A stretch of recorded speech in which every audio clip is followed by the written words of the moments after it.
vent avait une odeur terrible. Elle était très difficile à déceler.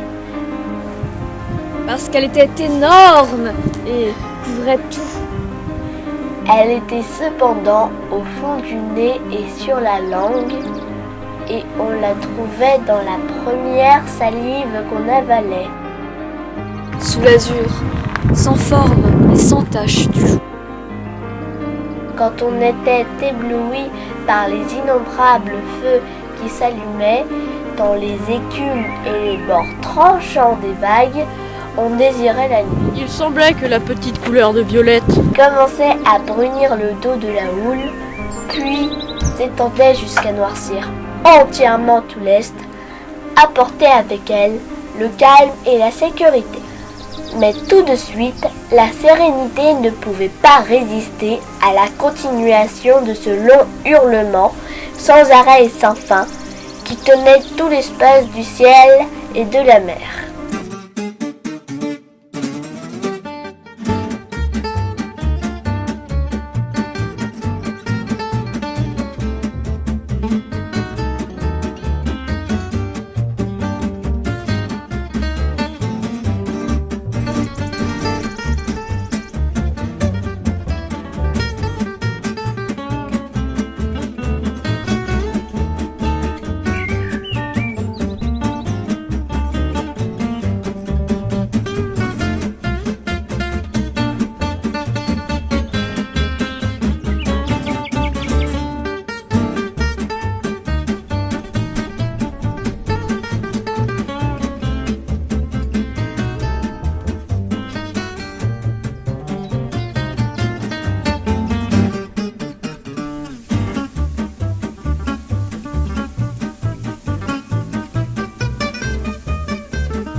sentait l'odeur du vent. C'était un goût de sel, un peu musqué, pas désagréable.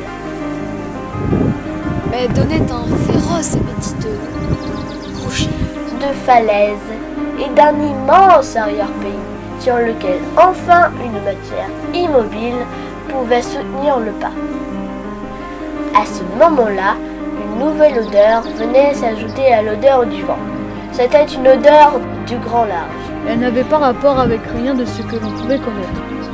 Il n'y avait en elle aucun sourire.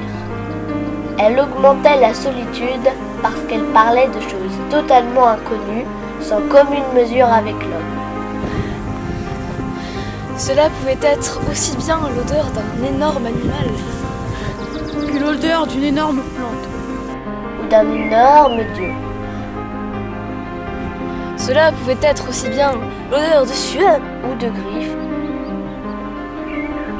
ou de dents, ou de bouche, mais on ne pouvait rien imaginer qui puisse correspondre avec elle. Il n'y avait qu'une chose certaine, c'est qu'elle était une odeur de vie.